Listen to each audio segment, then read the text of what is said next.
Hey folks, welcome to another episode of What Can Contrast Do? This is my short little series of mini clips where we take a look at the new Citadel Contrast paints and talk about what they can do. So yeah, let's take a look at these paints and the one big question I got about Space Marines was, can they be used to paint black power armor? Black power armor is a pretty notoriously finicky thing. I've done a lot of it in the past. I have a huge Raven Guard army that I painted when I was a kid in 2nd edition, where I used blue instead of grays or whites to highlight. I have a huge Deathwatch army, as you've seen. I've done a lot of black power armor, and I get asked a lot. Now these days I use an airbrush typically to paint power armor, but this contrast paint is kind of doing it backwards. So this is a Reaver I've got here ready to rock and roll. We're gonna try out the Black Templar, and we're really gonna glob it on and see if we can get some black power armor to look good. It's basically, you're trying to panel paint this thing. You're just gonna block paint it in. You wanna leave the other color areas loose so that you can paint them with other, like the bags and stuff. And just get the black down here in a nice strong way. And let's see what it looks like when it dries. Because I haven't had one of these paints yet where I haven't been surprised by what it looks like when it's finished drying. Because like I just don't know. Like black should be one of those colors that it's pretty easy. It's using the action of drying here to pull away from the edges and give you that gray popping through to make it look like it's black that's got some edge highlighting. I'm not entirely certain how that's going to go. So let's just get this down. And again, it's one thick coat. That's the recipe. That's what we're being told to do. So that's what I'm trying out here, is a single thick coat of this Black Templar.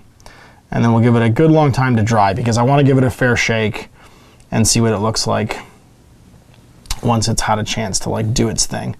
To do its capillary action, pull away from the edges. Now, when we did our Let's Talk, me and Mike sitting down with him painting, he did notice that the bigger the flatter surfaces are, the harder it is to get these paints to go like a perfect transition, right? Where it's nice and raised at the edges and nice and solid everywhere else.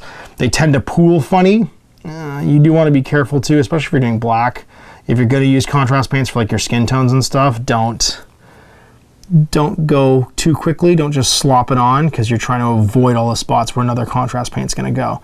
So again, I'm trying to not hit all of these stowage bags and stuff on this guy. And I think I'm going to leave his shoulder pad's supposed to be white. I'm pretty sure on the Scouts and the Reavers. I don't know.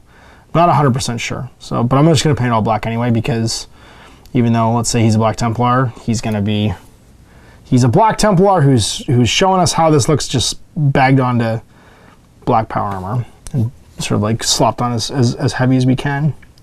It's still weirding me out to paint right out of the pot, let me tell you. I need to get one of those pot holders that Mike was talking about in our sit and talk, because the fear of knocking this over is always in the back of my mind right now. So it's going on pretty strong. I'm pretty impressed with how it's covering, but already where it's starting to dry, I can see it's just kind of turning gray. It doesn't look black, it looks gray. And that might be just me seeing it still not dry, because I mean it's still not completely dry everywhere, but on his knee and stuff there, it's looking like a really dark Space Wolf color. You know what I mean? Like I did for my Horse Heresy Space Wolves that I have. It's looking like that's kind of the way it's going. But let's see how this turns out. It's covering pretty well though, especially in Space Coat. Now this is definitely one of those cases where you want to get the paint on as evenly as you can, as quickly as you can, because it needs to all be drying at the same rate for the science to work. It needs to dry at the same rate and pull away at the same way, so you don't get like patches. And that's why, in principle, this doesn't really work on big things like vehicles, because you can't get it to go on evenly all at once without something like spraying it. And by spraying it, you're making it partially dry in the air. And that's the last question that we're going to answer in this little series. After we do how does it look on big things, we're going to do how does it look on vehicles. And yeah, this is pretty pretty even. I mean, it's looking its best in all the spots, like this ribbing around the torso and the hands. That's where it's really looking its best because it has lots of detail to like pop off of. And anywhere where the detail's big and flat, like this shoulder pad, it's still already kind of pooling funny. The backpack, it's kind of pooling funny because the brush is moving around how much is in any given area. And so as it dries, there's an uneven depth basically to the paint. So it has to, you want it on as evenly as possible in one coat because the speed with which it dries is the amount of pigment that's settling in any one area. And then it's pushing the pigment in other areas to all sort of like coalesce. So like, to give you an example, like a mud puddle where it's deeper in different areas, right? Like if you've got a mud puddle where part of it has like a divot and there's another divot over here, as it dries, it looks like when it's full of water, it looks like it's even, but as it dries, you can see there becomes little pools that then separate. That's what's happening here, right? Is the small holes inside the mud puddle are collecting the pigment. You'll have darker and lighter areas if you're not careful, you're not putting it on evenly. So there it is. Let's give it a minute to dry and see what this sucker looks like, because I think I've gotten it everywhere. It's hard to get all the angles without touching the things you don't want to paint, like the gear bags and the skulls and stuff, but I think I'm pretty much good. Oh, I gotta get the back of his neck. And again, try not to hit his face because I don't want to hit that cool Reaver skull because I want that to be a different color, but we will do like plate at the back of his neck up to there. And I'm going to check and see what color Black Templar weapons are because I can't remember. I can't remember if they're one of those Space Marine chapters that paints all their guns to look like Nerf guns or not. They might be. They might be one of those chapters that decides that all of their guns should be safety orange for some reason. Yeah. I mean, when you pray to your gun to not explode in your hands every 6th time you pull the trigger, you might have some weird ideas of what color it should be too. Yeah, it's looking pretty good. Again, you want to get it everywhere, especially with a color like black. Anything you miss is really going to pop. And that looks like we're pretty much covered. Yeah, let's get him into dry. Well, Mr. Reaver's dry, and as I suspected, he's a little bit more gray than he is black. It's the pigment's kind of pulled back from everything, and it is a little bit blotchy in places. And he's kind of a really dark gray. Now, will this pass for black on the tabletop? Absolutely. I think when I go in and do the details and stuff, you can easily get away with this being like Black Templars or Raven Guard and something like that. But he's less black with highlights than he is very, very dark gray. Now, the way that you could fix this, I think, is actually going to be by using a dark primer. If you want them to look even darker than this, but retain some of that edge, maybe try airbrushing on a dark gray, like maybe Scav and Blight Dinge. And then throwing this over top, and I think you might get a better effect. Or even like Scav and Blight Dinge with like a light gray dry brush, and then throw this on top. Because what's happening is just a little bit, for me, a little bit too much of the color underneath is showing through. And it's a little more gray than it is black, but it's not too bad. Now, the other option you could have is to do a second coat of this, and I did try that on an Intercessor and do 2 coats. And what ended up happening was it just got shiny.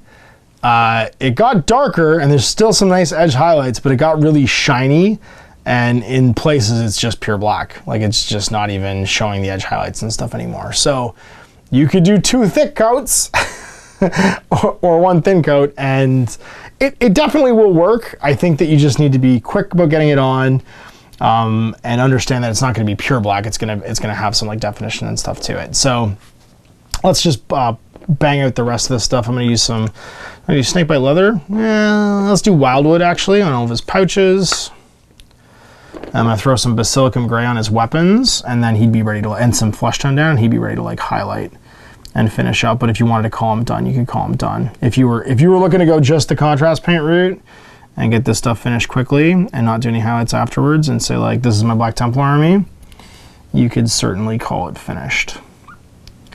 All these pouches and stuff, not getting the end there of the skull, because we'll throw something that might look gold on that, like one of the yellows. I do like these browns a lot. These browns will definitely get used by me for hair and fur and all kinds of that stuff. I think that there's a little leather tab here holding these grenades on, so let's get that painted. And I'm going to do do the weapons. I think I'm gonna leave the handle for gold, so I'm just gonna do the blade, and I'm gonna do his gun. And I'm gonna use, where's that Basilicum Gray? This one right here. Basilicanum Gray. Basilicanum Gray. It's all these new, it's so funny because there's a mix of new and old paint names. And so some I'm like, oh yeah, it's this. And then other ones I'm like, why is this called this? There's brand new names here. Why couldn't you just call it Codex Gray? Because that used to be a color name. Call it Codex Gray instead. Because Codex Gray was the best color. Codex Gray was my favorite gray I think Citadel ever made. I'm gonna do the blade because I can always just highlight that with some metallic later on if I want, but I think it'll still look pretty identifiably metal if I do it this way. And we'll do the grenades the same color. Give them a little bit of definition. And his face mask too, I think. That looks like a good thing to do the mask. What else am I missing here? Move that brown around, just make sure it got everywhere. Oh, I missed the back of the sword, because apparently it didn't get on there. Just move it around until it gets there. Now, let's do his purity seal with some Blood Angel Red. Let's see how that turns out. Give it a nice spark of red there. I haven't even opened this one yet, so it's like tough to open.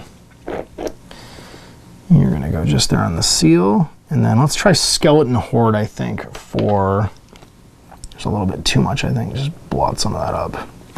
Skeleton Horde for the purity seal itself, but in the meantime, we'll do his hair. Is he gonna be a ginger? Let's give him some Grifftown orange on the hair. We did a dwarf today with that, and that looked pretty good. So let's see how it looks. I want contrasting colors here to make him pop. Something brighter. There we go. Red hair.